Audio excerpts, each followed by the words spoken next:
Oi, Lígia! Oi, tudo bem? Tudo bem? Boa noite. Tudo bem. Você tá me ouvindo? Tô, tô sim. Tá? Tá ouvindo bem? Sim. Achei que tava dando a falhinha aqui. Tá todo mundo que entrou conseguindo ouvir bem? Dá um joinha aí, por favor, se todo mundo estiver ouvindo. Lígia, de novo, muito obrigada, viu, por ter aceitado o convite. A Lígia é psicóloga e é minha amiga. Lígia, eu estava conversando com a Adri, sua corretora, e aí contando para ela de quanto tempo a gente se conhece. Aí, de repente, eu parei e falei: gente, tem 20 anos que eu conheço a É, Lígia, como assim? Passa rápido demais, passa. meu E Deus, o tempo muito. voa. Boa. Gente, eu iniciei, né, a chamada do vídeo falando que todos os meses tem uma cor específica, né? Então, de janeiro a dezembro tem várias cores. Janeiro, por exemplo, tem duas cores, que é a janeiro branco e tem o janeiro roxo relacionado à hanseníase. E aí eu queria voltar à minha série de lives, né? Tinha uma época que eu estava gravando muito. E ninguém mais, ninguém menos para abrir comigo eu escolhi a psicóloga Lígia Letícia, porque ela tem, além de estarmos no Janeiro Branco, ela tem um total assim know-how para falar dos assuntos relacionados à mente. Lígia, eu queria que você se apresentasse, por favor. Ela tem, além de estarmos no Janeiro Branco, ela tem um total. Deu um delay. Tá dando interferência. Agora parou. Sim, know-how para falar dos assuntos. Tá travando aqui. Pode falar, Lígia. Então, eu estou né, uma formação, que é na terapia cognitivo-comportamental. Também tenho estudado muito sobre traumas, né? E há mais ou menos, acho que a última vez que a gente fez a live, eu ainda não tinha a minha própria clínica, espaço terapêutico, né? Que fica no setor Bueno. Lá nós temos profissionais prontos para receber, né? Todos os casos de saúde mental, né? Fazer psicoterapia, né? Da acolher também. Isso, nós fizemos uma live na época da pandemia, né? E Sim, justamente a gente escolheu também Janeiro Branco para falar, porque o pessoal estava ficando muito em casa, né? Os casos de depressão estavam sendo bem altos, né? Então isso. a gente tinha escolhido esse tema. E aí eu falei para a Lígia, eu falei, nossa, já tem o quê? Quase 3 anos, a gente precisa repetir o tema e eu queria que você, Lígia, falasse assim, de lá para cá, o que é que você viu que mudou, que melhorou, como que estão essas pessoas, né, que estavam ali na pandemia, tendo assim ansiedade, né? Então, Cris, com a pandemia, né, o isolamento mesmo social, o impedimento, né, de a gente visitar queridos, né, os familiares mesmo, os amigos, se reunir, como é que eu percebi que a mental, ela, como se diz, ela ficou mais debilitada.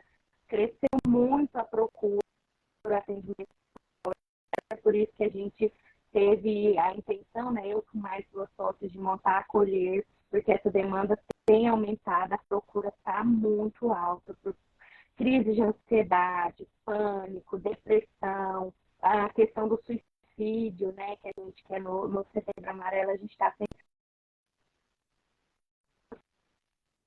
mais os problemas, né, relacionados às emoções, à saúde mental mesmo.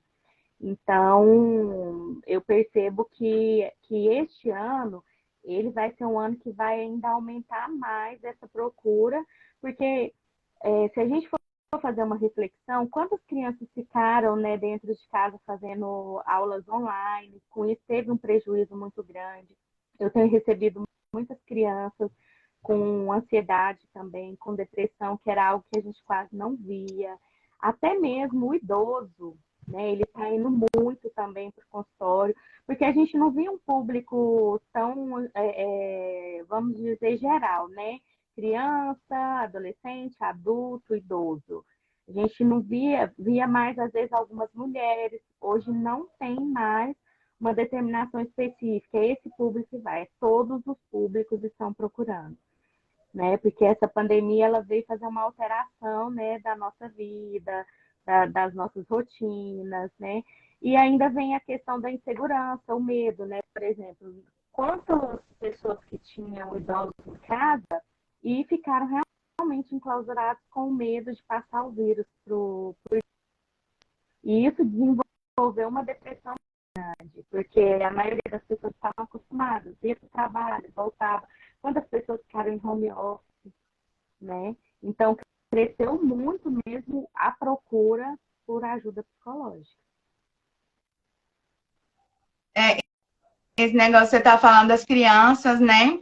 Quando meu filho voltou presencial, ele trocou de escola, né? Era uma escola pequena e foi para uma grande.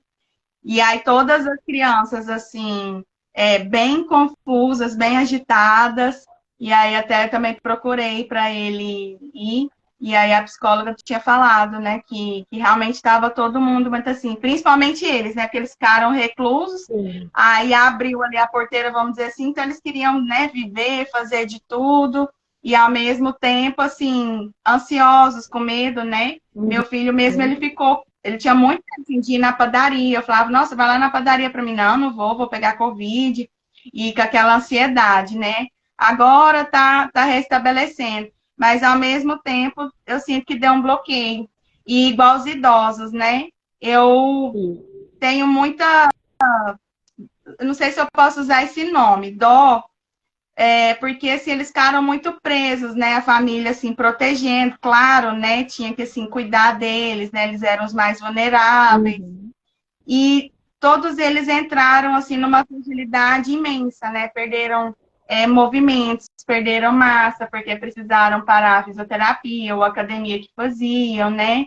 Alguns retornaram e eu vi assim a diferença gritante, né? De questão de saúde mesmo, assim, tanto mental quanto física, e também alguns familiares ainda com esse medo, né? Então, ainda segurando, assim, os idosos, com mais medo ainda da questão de perdê-los, e isso tirando totalmente, né, a autonomia, a independência, né, desses idosos. E, então, já que a gente entrou por aqui, queria então que você primeiro, se você puder, orientar esses familiares, assim, como agir com esses idosos, né? Agora que a gente já está numa fase mais tranquila, como que eles podem aceitar promover essa independência? Então, a primeira coisa é justamente o que? O cuidado mesmo, né? De estar mostrando que o Covid tenha acabado, não que o Covid tenha acabado, né?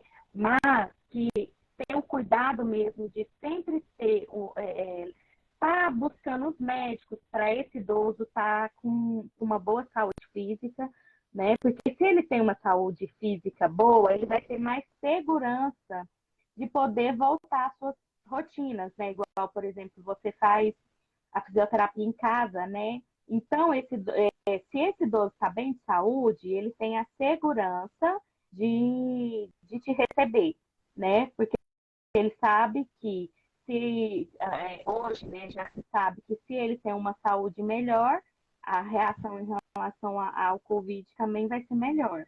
Então já é o primeiro passo para ele ter uma segurança, né? E assim, observar esse idoso com as mudanças de comportamento, porque a gente tem que estar sempre alerta na questão da depressão, né?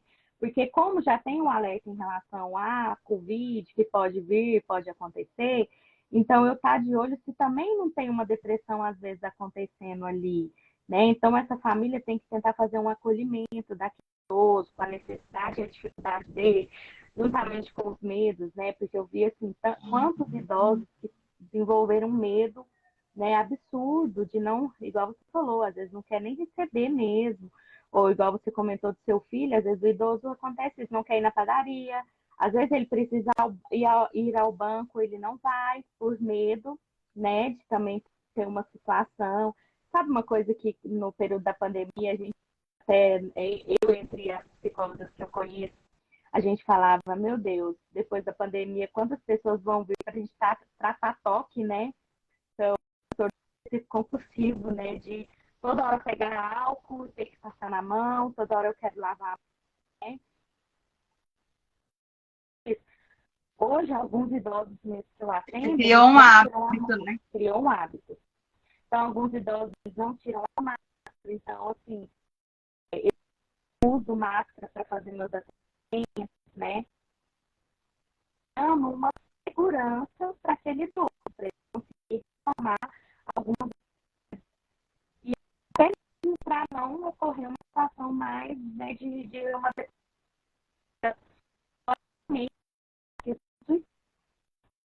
porque o nível de suicídio de 2016 para agora aumentou muito entre idosos. E principalmente idosos homens, né? Porque para eles a resolução da de que tem que resolver rápido, fazer rápido.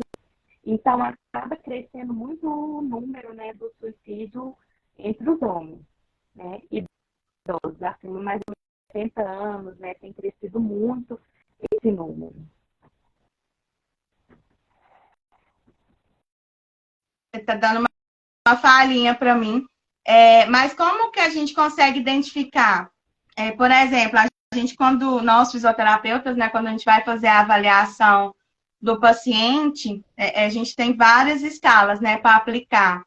E aí algumas a gente aplica vendo como que tá, assim, o comportamento dele, né? E aí a gente tem a escala da depressão geriátrica, né? Eu até peguei ela aqui só para a gente fazer um adendo. Por exemplo, eu tenho, aliás, um paciente que ele está, na minha percepção, claro, não sou psicólogo, né? Às vezes eu falo isso para a família, eu falei, talvez procurar um acompanhamento, porque parece que, na minha percepção, ele está deprimido. Uhum. Porque ele só quer dormir, está extremamente apático. Então, assim, ele come e já volta para dormir. Então, tem dia que desmarca a fisioterapia porque quer dormir. Não sai mais, não quer descer, né? Ele tinha uma atividade muito de atleta mesmo, vamos dizer assim. Ele mora ali perto do Lago das Rosas, então corria ali. E aí ele teve uma queda, pegou Covid, fraturou a vértebra. E aí ele está no processo de reabilitação, mas assim, ele perdeu totalmente a vontade de descer. E aí um dia eu fui aplicar essa escala com ele, né, para me identificar. E eu achei que ele me burlou, vamos dizer assim, ele meio que sabotou as perguntas, né? Ele falou que eu queria ouvir, no sentido positivo, né? Então eu perguntava assim, igual tem lá, o senhor está satisfeito com a sua vida? Sim. Interrompeu muitas das suas atividades? Ele não, dizendo que sim, né? Porque se ele não está fazendo a caminhada que ele gostava de fazer, né? Ele tinha as atividades de ir ao banco. Então eu senti que ele não respondeu corretamente. Mas então, como que, tanto eu como profissional e os familiares, como que eles podem identificar mesmo, de fato, que esse idoso está com depressão ou com algum sintoma, assim, que realmente precisa de ajuda? Geralmente, a observação da família, ela vai falar muito para nós, né, sobre isso, porque, assim, com tudo isso que você contou desse paciente, tudo indica que tem sim uma depressão, porque houve uma mudança, porque assim, se ele não está com a limitação física mais, e ele pode sair, por que ele não está saindo? Por que ele mudou os hábitos, né? Então a gente começa a olhar nesse persistente por mais de 2 semanas, aí ele mudou os hábitos alimentares, às vezes não quer comer, passa longas horas sem comer, ou às vezes ele não, igual você falou, dormindo muito, né? Às vezes, ou às vezes também pode ter aquela alteração de não conseguir dormir, também já é um sinal, né? Então, assim, geralmente a gente vai observar pela família. Porque como a família está todos os dias, ela também, a gente pode conversar com a família para eles contarem algumas coisas do dia a dia e também com esse idoso. Mas é mais fácil que a família perceba, né, falando para nós, aliás, a gente conversando com a família, eles dando essa percepção para nós, aí sim a gente consegue fazer um diagnóstico mais assertivo. Outra coisa, às vezes eles queixam muito de dores, dores de cabeça. É muito interessante, hoje mesmo atendi uma paciente, ela fala assim, Lívia, eu tenho uma dor aqui nessa região, que é angústia, né? Eles não sabem dar o nome de angústia. Então, às vezes, eles relatam muito isso, um aperto, né? Então, a gente vai conversando com a família, eles vão dando esses sinais, né? E aí a gente vai conseguindo fazer de forma assertiva o diagnóstico. Eu acho que é muito válido, né? Porque, assim, eu sinto, não no geral, né? Mas às vezes a gente fala soltas, né? Assim, é frescura, tá com manha, né? Quer chamar atenção, e dizendo que às vezes pode ter algo bem por trás, né? Assim, e claro, além de procurar ajuda, tem algo que a família pode fazer assim mais rápido para já despertar essa pessoa para que ela possa ir voltando assim aos estímulos, à vontade de fazer as coisas, a voltar à rotina. Então, a família ela vai ter que ir incentivando esse idoso. Eu sempre falo assim, tenta resgatar lá atrás o que o idoso mais gostava, sabe? Porque, assim, às vezes nesse como ele está muito depressivo, ele não enxerga nada de positivo. Às vezes você pergunta e fala assim, não tem nada que na minha vida que foi bom. Né? Hoje mesmo eu atendi uma idosa, ela falava assim, eu não consigo ver. Aí eu falei, a senhora nunca teve neto? Como é que foi quando você nasceu seu primeiro neto? Ou então, qual era a atividade que a senhora mais gostava de fazer lá atrás? Eu gostava de fazer comida. Eu gostava de limpar minha casa. Né? Lógico que isso são coisas que às vezes naquele momento está limitando, mas eu posso pôr esse idoso, por exemplo, eu estou fazendo uma atividade lá específica, não sei, e eu trago esse idoso para colaborar comigo, né? Porque o idoso, ele não está fazendo o corpo dele, ele é limitado. É até interessante uma reportagem que teve, onde o pessoal se vestia com uma roupa, né, bem pesada, como se fosse o corpo do idoso, um óculos que mostrava uma visão bem turva, punha um fone no ouvido para não escutar direito, né, mostrando essas limitações. Então, imagina para o idoso ele querer realizar, às vezes, uma atividade e ele não conseguir. Então, a gente tem que ir tentando envolver ele, convidar para passear mesmo, para as confraternizações de família, porque hoje a gente já pode fazer isso, né? Uhum. Então, é uma forma de ir tirando ele daquele momento. Agora, vamos pensar, não, a gente não está conseguindo, aí nós vamos ter que buscar ajuda psiquiátrica. Geralmente, a pessoa idosa, às vezes ela já buscou um psiquiatra, porque às vezes ela já precisou de uma medicação para dormir, né?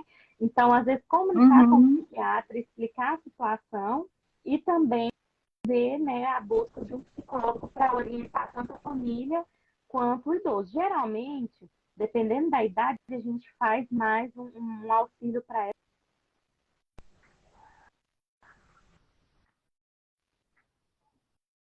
Eu ia até te perguntar isso, se tem uma boa aceitação, os idosos, se nem aceitação, se tem essa procura, né?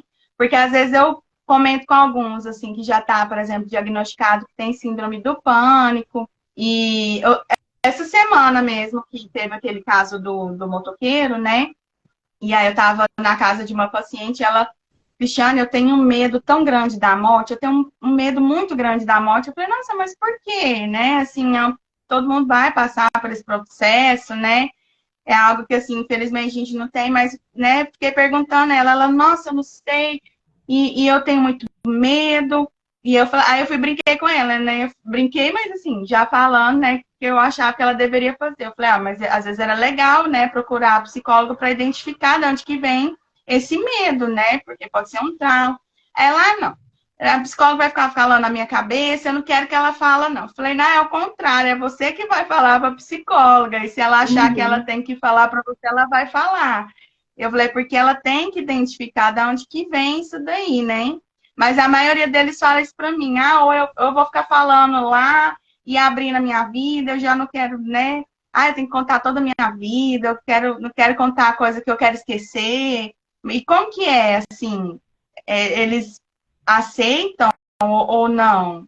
Você tem mais dificuldade com esse público? Eles vão, assim, aquelas que aceitam mesmo e que às vezes percebem a necessidade e vão por elas, né, por eles desejarem, a terapia funciona muito bem e caminha bastante. Mas às vezes acontece de chegar porque os filhos levaram, aí fica uma, duas, três sessões e abandona. E aí a gente vai tentando fazer o máximo ali que a gente vai conseguindo. Se a gente vê que o idoso não está tendo uma adesão, a gente orienta a família, porque aí a família vai fazendo isso em casa.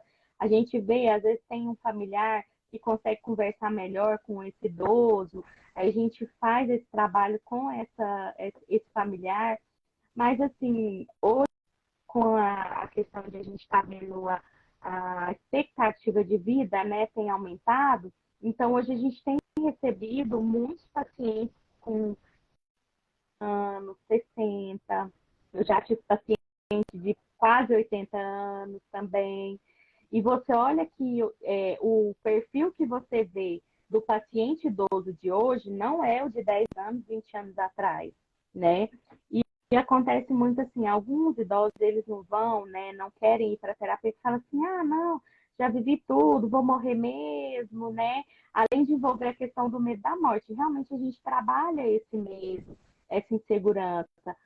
Hoje já tem a psicologia da morte, né, que a gente fala, que é ensinar a ter uma qualidade de morte.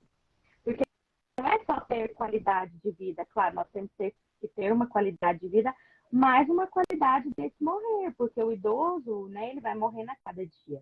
Então, a gente tem que ir trabalhando com ele esse hoje, que o hoje é o mais importante, que se ele tem a possibilidade de fazer aquilo hoje, vamos fazer aquilo hoje. Então, a gente vai retomando ele para esse agora, que é o mais importante.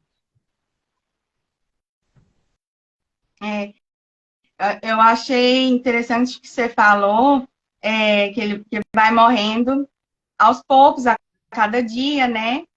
E para a família, ali, que você orienta? Como que eles podem já estar se preparando, né, para esse momento também? Então, a gente sempre trabalha com, vamos dizer, com os familiares, que a gente chama de luta ao contrário. A gente não vai falar na morte, nós vamos falar na vida. O que foi bom, né, com esse idoso? Olha quantas coisas vocês já fizeram. Vamos supor, os filhos, né? O que você é uma construção que esse idoso contribuiu aí, né? Ele está aí junto com você e dentro de você, porque é onde todos vão aceitando que esse momento ele vai chegar, ele é inevitável, né? Então a gente não trabalha já com os filhos, com os familiares, a gente trabalha mais, vamos dizer, com a vida, né? Olha, o hoje é o importante também, né? Olha o caminho que esse idoso já trilhou, tudo que ele fez. Então, vamos olhar nesse lado dessa vida de qualidade que ele teve. A gente vai ensinando isso para eles para ter uma.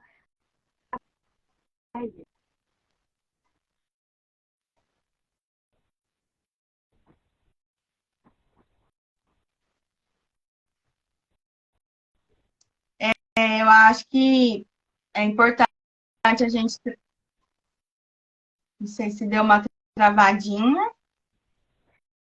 Estou aqui.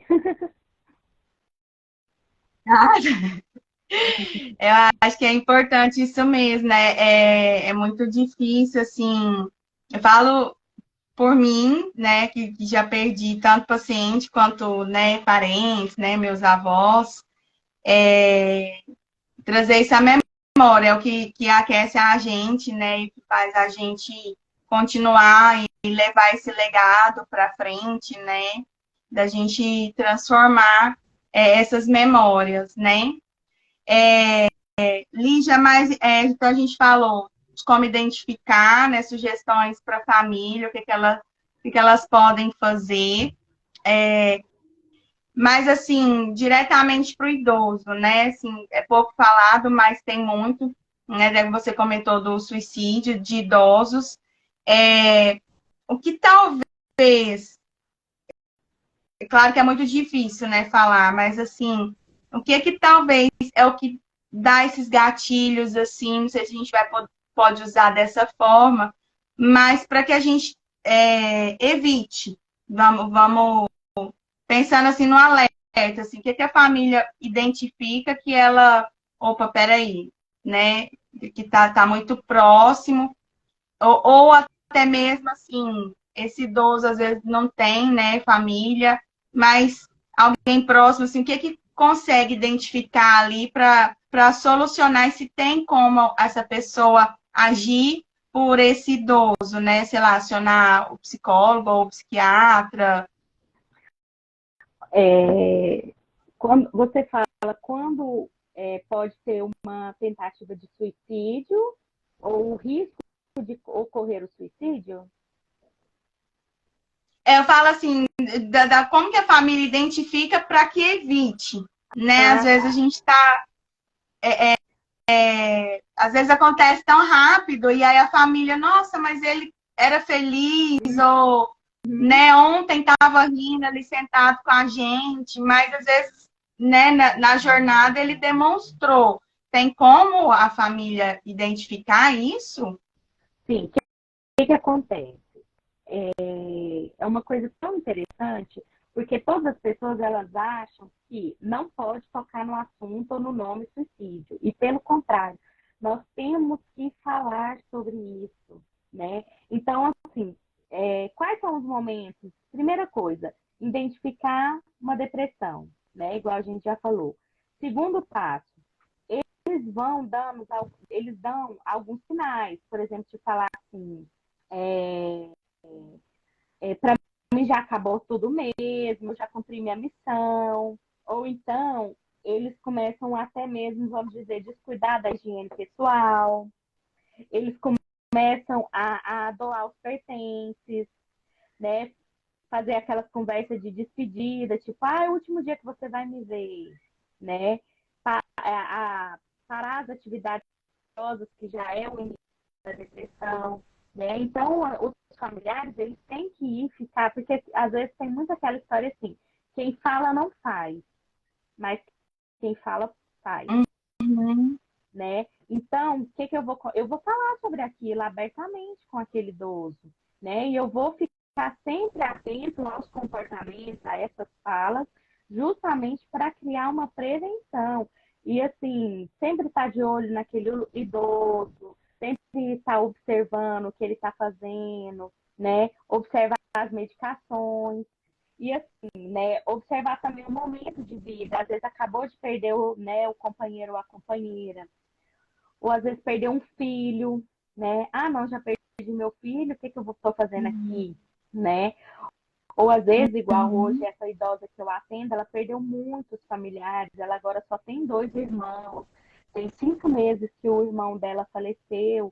Então ela fala assim, tem momentos que ela fala assim, ah, eu nunca tive coisas boas, olha aí, eu já perdi todo mundo. Mas ela tem os filhos, ela tem o marido, né? E aí a gente vai tentando reforçar por esse lado, né? Aí também acontece de idosos que estão em instituições, às vezes abandonados, né?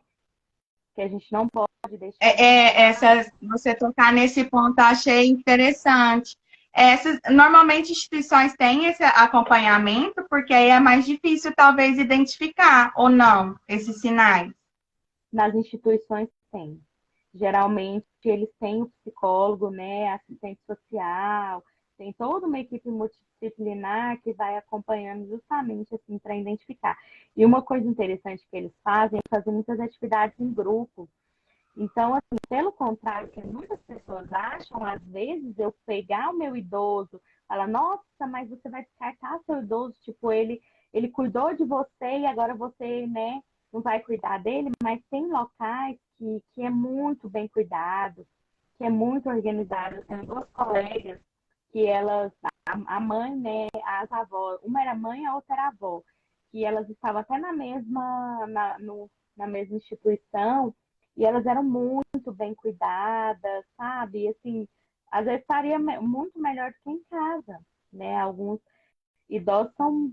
Lá tem todo o cuidado, tem essa equipe multidisciplinar que está sempre olhando.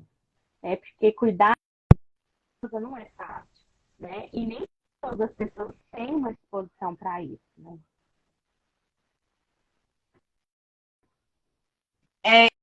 Eu vejo uma super proteção, né, dos filhos, né, a maioria das vezes dos filhos. Então, a gente orienta, às vezes, assim, leva para passear, não, né, não quero, né, tem aquele um zilhão de afazeres, né, o trabalho do dia a dia. E aí você falou dessa questão da instituição, ali no Goiânia Shopping tem o senhor, você já viu ele? Ele fica na praça de alimentação e ele passa quase que o dia inteiro ali sentadinho, tem a área marcada de xadrez, a mesinha dele, e fica a plaquinha lá, para quem quiser aprender xadrez com ele. E aí, uma vez eu tirei a foto e postei que eu achei muito interessante ver aquele senhor ativo, né? E aí, a responsável pela instituição comentou. Ela falou: olha, ele mora conosco, é um projeto que é até da OVG, de incentivar esses idosos a saírem, né, das instituições e ensinarem outras pessoas. Então, assim, é igual você falou, ele está ali num grupo, passando e conversando, né? E às vezes eu falo isso, né, para alguns pacientes que estão muito em casa. Eu falo, mas o que você sabe fazer? Ah, mas você borda, não, vamos montar uma escolinha aí para você ensinar outras pessoas a bordar, vamos lá pro parque, aí você vai ensinar alguém a bordar. Aí a família já me olha com aquele olho daquele tamanho, né? É, Tipo, como assim você tá sugerindo isso? E então é o que eu tô te falando, eu vejo que a família super protege, né? E como que a gente lida, então, com esses familiares? É como eu tinha falado antes, a questão dessa orientação, porque isso é uma necessidade. Por mais que às vezes ele não consegue se locomover tanto, mas ele vai devagarzinho, põe no carro, vai devagar, leva ele ali para um ambiente que ele possa, né, realizar vamos dizer, ensinar, né? Porque às vezes tem, por exemplo, algumas igrejas, né, que necessitam de pessoas para estar assim ensinando. E é uma maneira de manter esse idoso ocupado, né? Isso, exatamente, manter ele ocupado. Eu levo sempre alguma atividade, uma apostila, que é justamente para isso, para manter eles ocupados. Alguns aceitam, outros não. Esse que eu comentei mesmo, que ele passa muito tempo dormindo, né? Eu levei tanto exercícios para ele fazer, né? Fora os dias que eu não vou. E uma apostila também com temas que é bem o que ele gosta, né? Ele viajou assim o mundo inteiro, pulou de paraquedas, então ele era assim, eu falo que hoje ele tá que nem um passarinho preso, né? É. Porque ele era totalmente solto. E aí a apostila que eu levei falava das bandeiras, para ele falar os países, das capitais, poemas, ele adora essas coisas. Mas ele não quis fazer. Aí quando eu pergunto, ele fala assim: "Ah, não tive tempo". Aí a esposa vai e conta: "Não, é porque ele estava dormindo, ele não quis fazer". Mas assim, aí eu não insisto, não. Outros eu. Aí ele já relata, nossa, foi ótimo você ter trago a apostila, tô tendo mais coisa para fazer no dia a dia, né? Às vezes os cuidadores incentivam também com atividades, brincadeiras, né? Uhum. Para eles, porque acaba que eu acho que eles pensam um pouco que igual você falou, eu já fiz de tudo, não tem nada para mim, né? Eu tô incapaz e, né, não sirvo para mais nada, né? Isso. E aí é onde entra justamente a empatia da família, das pessoas que estão cuidando, né? Porque às vezes, por exemplo, o idoso caiu, não é porque ele quis cair, é porque realmente, né, a perna dele já não está na mesma função como antes. O idoso esqueceu, não foi porque ele fez uma pirraça, né? Ele esqueceu justamente pela a forma debilitada que ele tá. E sabe uma coisa interessante que eu tava, quando a gente conversou, eu falei, nossa, acho que é importante a gente frisar para os familiares também estarem atentos, quando ocorre uma demência, quando ocorre um Alzheimer, porque eu já tive um atendimento que eu fiz, e aí o esposo ele não estava entendendo o que estava acontecendo. E ela foi encaminhada para mim, essa paciente, e na verdade ela estava com Alzheimer já um pouco avançado, e ele entendia como se ela estivesse depressiva, porque ela estava mais apática, muito quieta, né? E aí eu falei para ele, eu falei, olha, infelizmente a sua esposa, ela não está com depressão. Ela está já num quadro avançado de Alzheimer, né? Então é muito importante a gente tentar fazer uma reabilitação. Então eu encaminhei para reabilitação, para avaliação neuropsicológica, para entender qual era o nível, tudo certinho, né? E aí eu orientei ele a algumas coisas, até mesmo porque ele estava. Eu acho que também vem um processo de não querer que aquilo esteja acontecendo, né? Então ele não compreendia que ela não estava depressiva. Na cabeça dele ela era só uma depressão e não era, era o Alzheimer, já numa fase mais avançada, que fazia com que ela tivesse uns sintomas parecidos com depressão.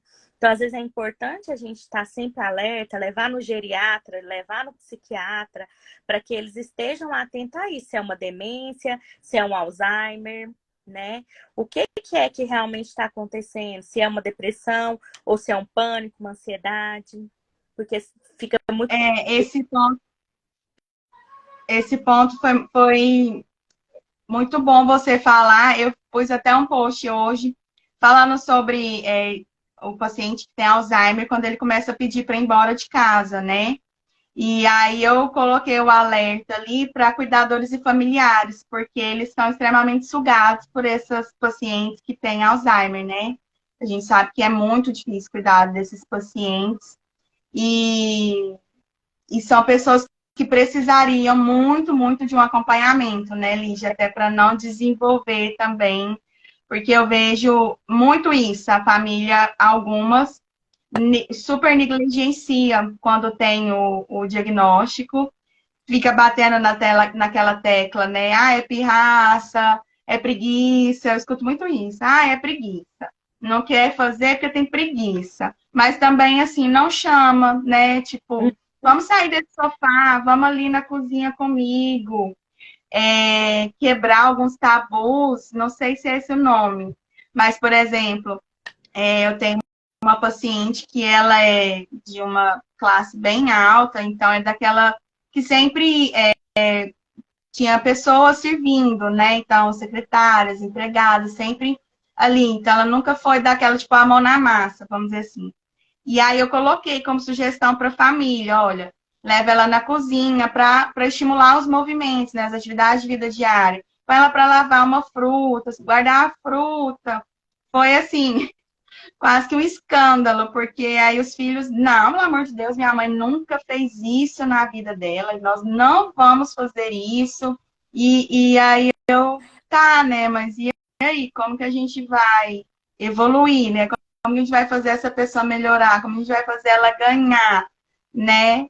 É complicado, né, Lígia? Acho que você deve. Até a gente vivenciou essa experiência, né? Porque minha avó tinha uma cuidadora e ela achava mais fácil ela já realizar todas as atividades, as coisas, né? Vamos fazer almoço, então ela ia lá e já fazia tudo. A gente falava, coloca ela para descascar uma batata, né? Põe ela sentadinha, descasca a batata, descasca a cebola, bate um alho, né? Amassa o alho, na verdade, porque é uma forma de esse idoso estar em atividade junto com aquela pessoa que está cuidando, ou familiar, né? Porque, assim, não é porque ela nunca fez nada que ela não possa fazer agora, mas pelo sentido da movimentação, do não estar estagnada, né? Isso tudo é terapêutico. Hoje eu trabalhei com uma paciente que também já está caminhando para a gente chama senescência, né? Que é essa fase do idoso. Aí eu falei para ela, você me falou que tinha um orquidário, vai cuidar do seu orquidário, vai cuidar da sua casa com o que você diz que gosta tanto, né? Vamos tentar encontrar formas de terapêuticas, né? Do que você gosta. resgatar mesmo, né? Aí ela falou, nossa, realmente, meu orquidário eu até trocava as mudas com uma amiga que também tinha. Falei, então cuida dele, retoma isso. Porque tudo isso é terapêutico, né? É, eu acho bom quando de conversar com um profissional e trazer, porque algumas aconteceu até aqui em casa. Famílias, né?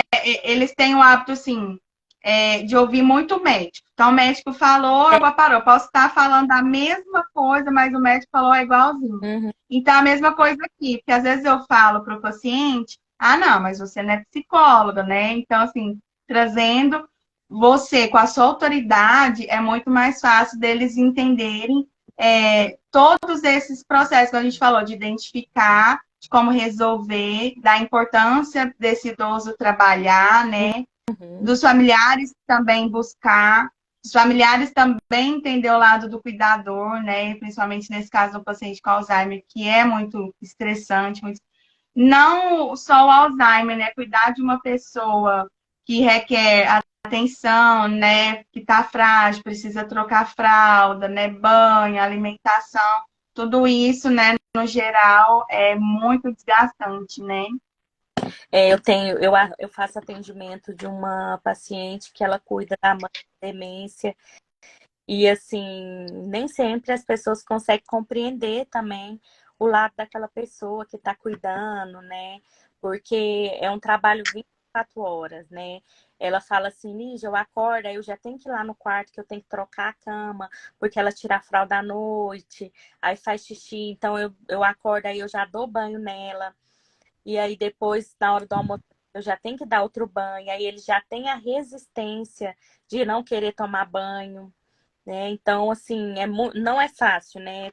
Criar, cuidar de um idoso e ainda receber todas as outras demandas, entender a demanda desse idoso, perceber se ele está depressivo, perceber a necessidade real daquele idoso, né? Então, como se diz, não é só o idoso que precisa, né?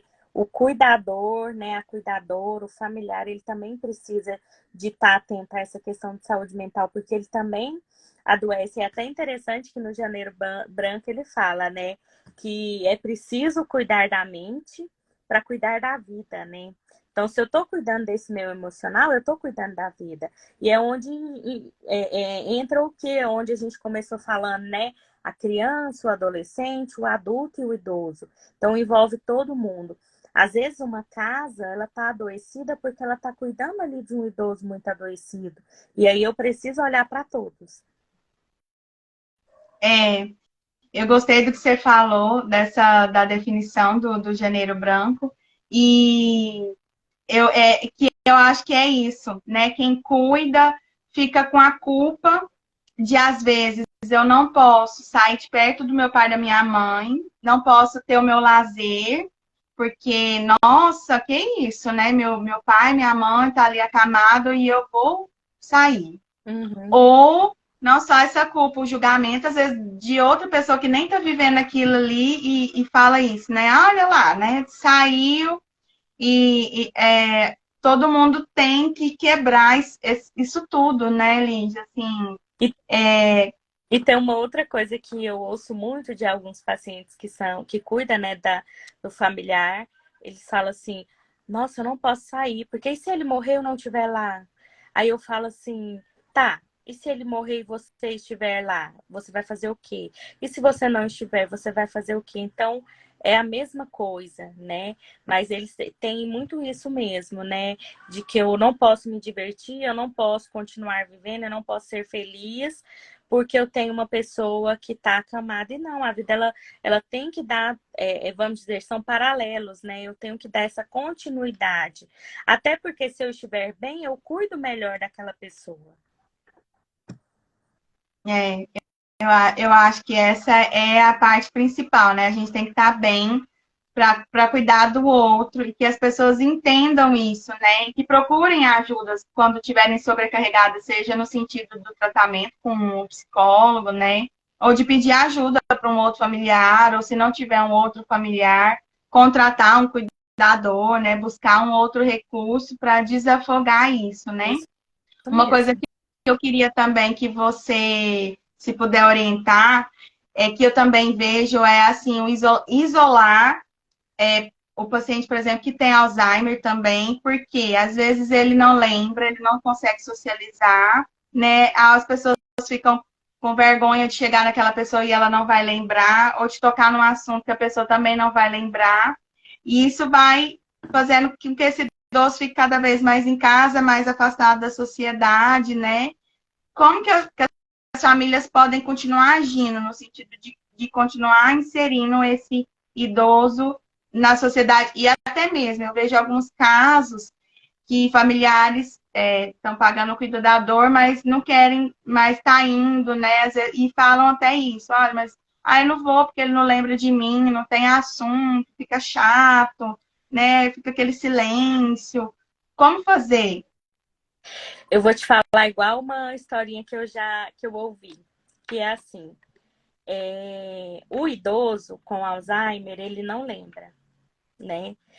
Uma, vou te contar um pedacinho da história para você entender. Tinha uma senhorinha que estava com Alzheimer e ela estava já num asilo, né? E numa instituição. E aí o pessoal sempre questionava o esposo dela, por que você vai lá? Ela nem lembra de você, ela nem sabe quem você é. Aí ele respondeu, ela não sabe quem sou eu, mas eu sei quem é ela. E isso que é o importante, né? Então, assim, não tem problema se esse idoso ele consegue se locomover, né? Porque a gente tem que pensar nessa questão desse bem-estar. Não tem problema algum em, se ele lembrar, ok. Se ele não lembrar também, não tem problema. Mas pelo menos eu estou proporcionando algum momento ali. E eu não sei se você percebe, né, em alguns pacientes que você atende, eles têm alguns lapsos, né? Às vezes, vamos supor, uma Uhum. pessoa que tem muito tempo que ele não vê e de repente ele lembra. Então, eu acho que são detalhes que a gente tem que levar em conta para a gente continuar levando esse idoso para ter esse encontro com a família. E não só deixar ele ali recluso o tempo todo, né? Uhum. Então, uma coisa que eu sempre falo para os pacientes também, né, que cuidam, não contesta o idoso. Ele falou, por exemplo, uma minha paciente relata que a mãe dela chama o marido dela, fala que o marido dela é o avô da filha, né? Que ele é pai, né? E fala que é avô. Porque eu falei, não contesta, deixa ela falar, né? Que mal vai. Só tá falando, não tem problema algum. E às vezes a pessoa fala, não é assim, né? Outra paciente só queria usar aquela mesma roupa, não deixava tirar aquela roupa, né? Ou às vezes chamava a filha de mãe também. Então, assim, são coisas tão pequenas, né? Que às vezes eu posso deixar passar e minimizar um sofrimento tanto para mim quanto para aquela pessoa que está ali.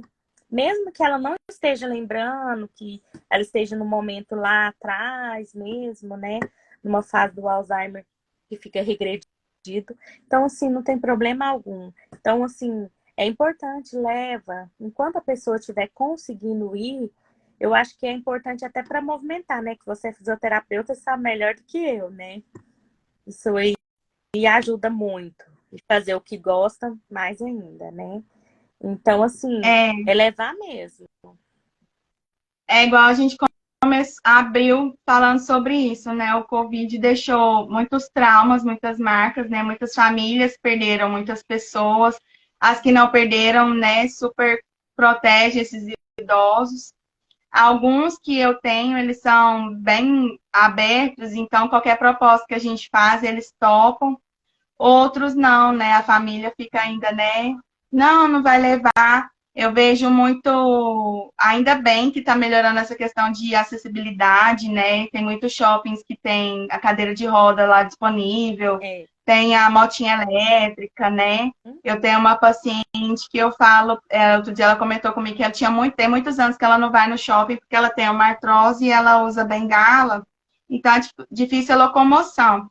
Aí eu brinquei com ela, eu falei, a senhora é super aventureira, a senhora pega a motinha elétrica e vai embora. Ela, vou atropelar todo mundo, brincando, né? Eu falei, vai, se diverte, se joga. Então, isso é legal. Outros já ficam assim, eu queria, Meu filho vai casar lá em São Paulo, não tem como eu ir. Eu, "Uai, como não tem? Tem cadeira de roda no aeroporto, chega lá, né? Hum, Aluga uma, pede emprestado. Não tem por que deixar de viver, né? Mas são traumas e acho que o medo do julgamento também, né? De mostrar a fragilidade, né? Eu acho uhum. que é um pouco difícil, né? Assim, eu falo por mim, ficar falando, né, desse paciente ir na terapia para trabalhar isso, né? Por mais que precise, assim, alguns são tão fechados, né? Assim, tão naquela história, né, de vida, de criação e tudo, são enraizados ali naquelas crenças deles, né? Que acho que essa é a palavra. É isso. E não, às vezes não aceita, né? Não, e é uma crença que foi construída, né, ao longo mesmo da vida. E o ser idoso hoje, lógico, tem melhorado bastante. A gente tem visto tantos programas hoje, por exemplo, existe uma academia para idoso, né? Então, assim, quantas coisas melhorou, mas a gente ainda tem um caminho muito grande, né, para poder ajudar, né, auxiliar a pessoa idosa, né? E assim, se a gente for até refletir, pouquíssimas pessoas querem atender idosos, porque eles reclamam muito. Então a pessoa, nossa, já é chato demais, né? Já, já vou ouvir mais uma reclamação, né? Então, assim, mas tem mudado muito essa mentalidade depois que a expectativa de vida tem aumentado, né? Então, mudou muito o pensamento em relação à pessoa idosa, né? Você tocou num ponto interessante, trabalhar não com idosos, com pessoas no geral é muito difícil, né? Você também, né? A gente tem uma coisa de trocar energias, né? Então, às vezes, num dos módulos da pós-graduação, uma das professoras falou assim: se você não tá bem, não vai. Porque, principalmente, por exemplo, um paciente com Alzheimer, ele parece que pega, ele se espelha em você. Então, você já chegou estressado, agitado, ele muda. Aí ele também vai ficar estressado, agitado, não vai dar certo, né? Eu vou estar querendo fazer um trem, ele vai estar relutando, vai estar os dois agitados. Ou se eu estou apática, eles percebem. Então, eu vou acabar transferindo essa energia para lá. E essa troca suga muito mesmo, né? Eu vi que você fez um post sobre burnout e no final, em outubro, eu estava assim, me sentindo bem esgotada emocionalmente. E para mim, eu estava já com isso, né? E aí, eu até comentei com algumas amigas, era difícil chegar em algumas residências e às vezes o paciente ah, não, hoje eu não quero fazer, e aí eu já não tinha mais lábia, né? E já não tinha mais assim nem força mesmo, né? E tava bem difícil. Então, acho que assim, no geral, tá todo mundo precisando de um suporte, de uma ajuda, né? Sei lá, talvez fazer pausas, né? E recomeços, e mudar crenças, né? É o que a gente fala, quem cuida de quem cuida, né? Assim, compartilhando com você, eu só consegui ter o entendimento do que aconteceu, né, comigo em julho do ano passado, quando eu fiz justamente eu fiz uma reportagem sobre o burnout, o esgotamento emocional. Eu também tive, né? Porque eu tenho muitas atividades. E aí, em julho, eu tive também. Teve um dia que eu acordei e eu não consegui atender. E aí, eu liguei para a médica e ela falou: Lígia, eu vou te afastar uns dias, porque para você descansar, para você dormir, né? Por mais que às vezes algumas pessoas falem assim: nossa, mas você já está dormindo muito. Mas era um dormir que não descansava devido às obrigações, né? E é muito importante isso, porque às vezes nós estamos ali no cuidado com o outro, a gente também tem que estar bem para a gente poder cuidar. E a gente tem que estar alerta com o burnout, né? Que é o esgotamento emocional, que é essa falta de energia. E é como você falou, como é que você vai cuidar de um paciente com Alzheimer que precisa de uma energia se você não tem energia? E não é eu penso que não só a pessoa idosa com Alzheimer, mas aquele familiar, porque às vezes, vamos supor, Nossa, hoje é o dia da fisioterapeuta, ela é uma pessoa legal. Então, é um momento ali que ele conversa, que ele despeja em você, né? Eu já fiz alguns atendimentos domiciliares e outra coisa importantíssima, nós estamos entrando num ambiente que não é nosso, né? Então, o que eu estou levando para lá e o que eu estou trazendo de lá comigo? Sempre eu percebo você contando, eu recebi um docinho, ganhei um mimo aqui e ali. Então, assim, às vezes a pessoa está até sem condições e ela quer fazer o melhor por você, né? Então, é muito interessante a gente ter essa observação com tudo isso e essa observação com essa questão de nós, né, que estamos cuidando do outro, nós também temos que ficar alerta, que é o que o Janeiro Branco vem trazer para nós, que é esse alerta, né, em relação à saúde mental em todas as pessoas, até mesmo as crianças. Nossas crianças estão extremamente adoecidas, assim como os nossos idosos, né? Então a gente tem que estar, como se diz, é o ano todo de olho na saúde mental e não só no janeiro. Uhum, uhum. Tá quase dando nosso tempo. A última live que eu fiz, o Instagram não avisou que ia cair, que ia desligar, mas só para a gente não perder se acontecer. Eu queria então que só você reforçar, você acabou de falar também da importância das crianças, de adolescentes, né? Aí, se você conseguir fazer um resuminho nesse tempo do Janeiro Branco, o que é que a gente tem que observar e só antes de você falar, é, eu, a questão do esgotamento. Eu vejo que algumas pessoas, no geral, elas não entendem, né? Eu acho que é tão importante ensinar e da gente transmitir. Eu, por exemplo, eu estava extremamente procrastinando, preguiçosa mesmo, sem força para levantar e também arredia e agressiva. E aí as pessoas, né, já entendem de outra forma. Nossa, mas olha lá, já tá dando patada. E aí vai só piorando, né? Porque você faz sem querer fazer, Sim. e aí aquilo te consome. E então, acho que assim, se você conseguir resumir, deixar explicar tudo isso, né, que a gente falou, e até da questão do burnout, como você falou, né, que é importante para todo mundo identificar esse momento, né? Isso, o Janeiro Branco, ele vem justamente para a gente fazer uma reflexão da saúde mental, como eu disse. Por que janeiro, né? Porque início de ano é como se fosse um fechamento de ciclo. Então, nós fechamos um ano e vamos iniciar outro. Quando a gente inicia um ano, a gente inicia com boas perspectivas, olhando, fazendo planejamentos de como vai ser esse próximo ano. Então, é onde o quê? Como eu estou? Né? O que eu estou sentindo? O que eu posso fazer para esse ano ser melhor? Né? O que eu posso focar nesse próximo ano para eu poder não adoecer, né? É buscar os prazeres, né? O que eu gosto de fazer? Eu gosto de fazer uma caminhada, eu gosto de andar de bicicleta, não, eu gosto de cozinhar, eu gosto de mexer nas minhas plantas. Então, resgatar esses prazeres para que eu possa me tornar um ser, vamos dizer, multifatorial, no sentido de ter o cuidado comigo mesmo, né?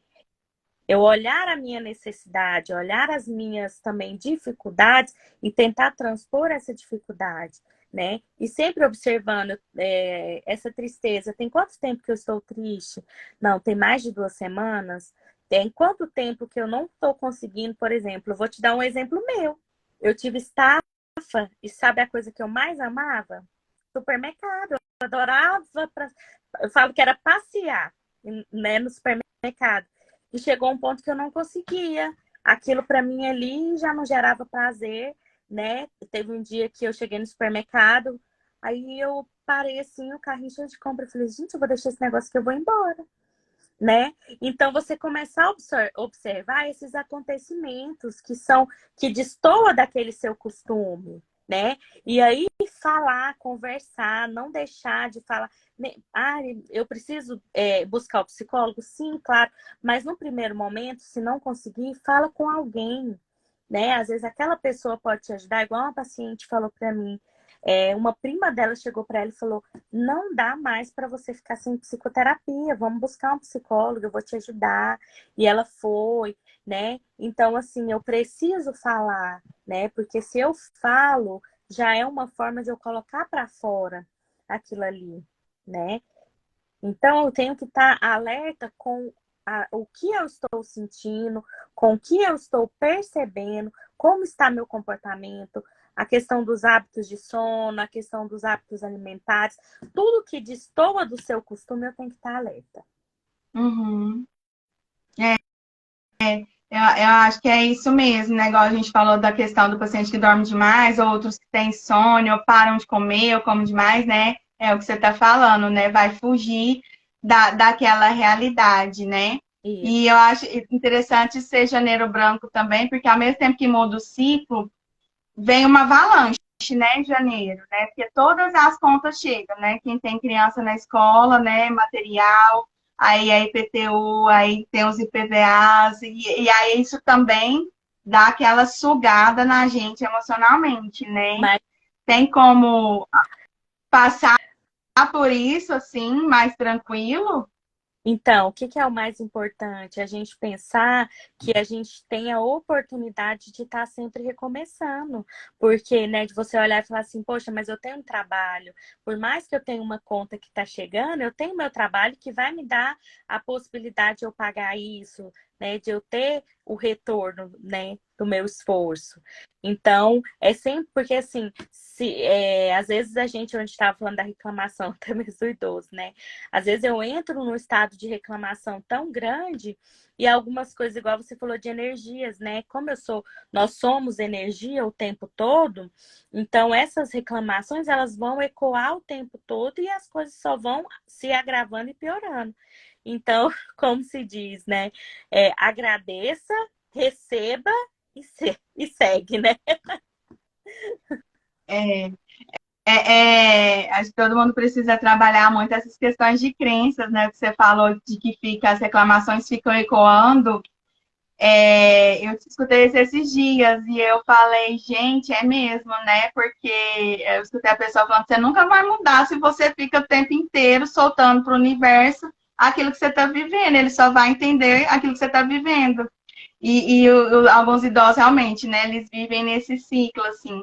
Eu já aprendi a identificar alguns, eles falam, aí eu fico, ai, é mesmo, né? Então, assim, tento não puxar tanto isso, né? E nem entrar tanto naquele assunto, dando corda para o paciente também, né? Às vezes eu tento desviar para também não deixar ir muito longe, né? Eu tenho uma paciente que eu sinto que ela tem muitos traumas, muita mágoa, né? Ela conta histórias assim, e ela conta muitas vezes, aí ela se emociona.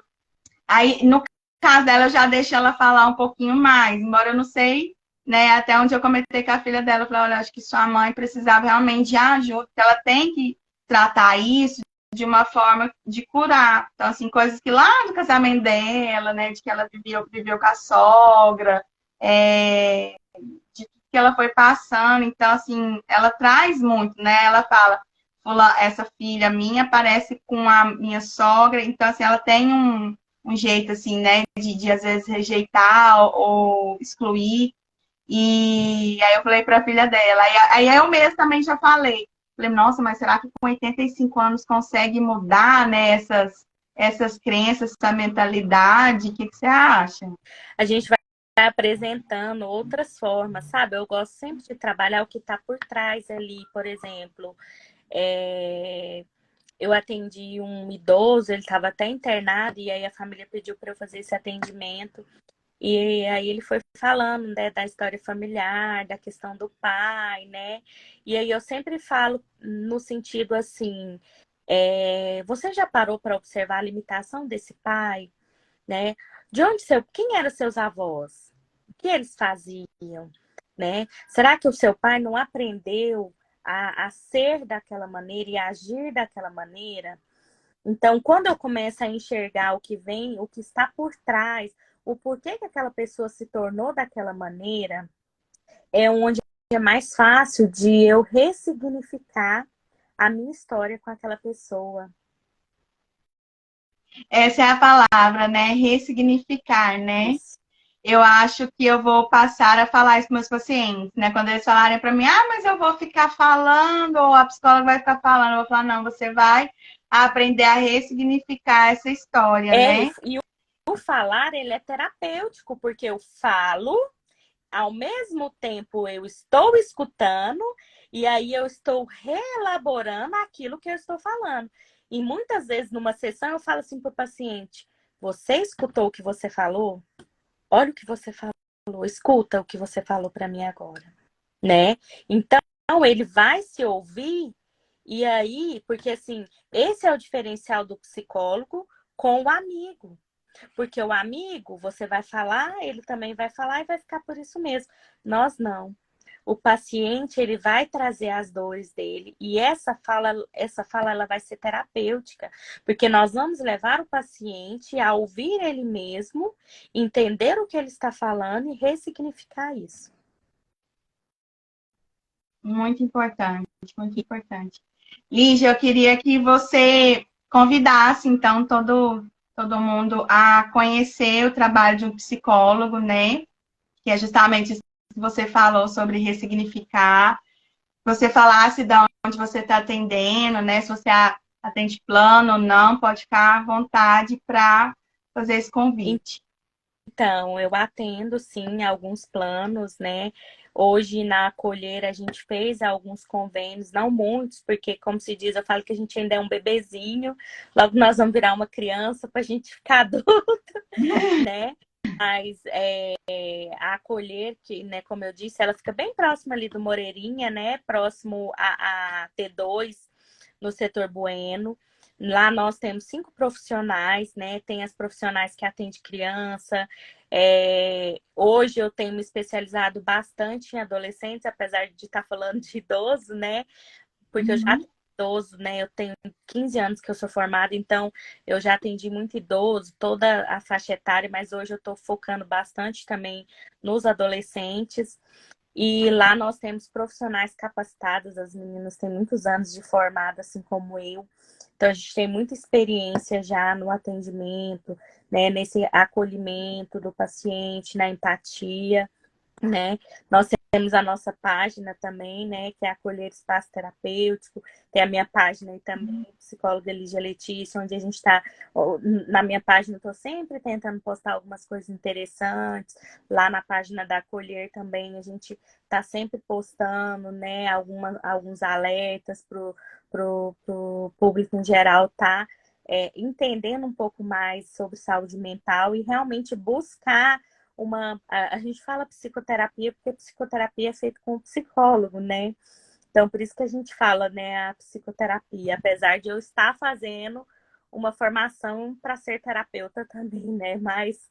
Mas assim, a gente fala psicoterapia por ser com psicólogo. Então, assim, a gente está aberto para receber, a gente atende particular também, atende os planos, né?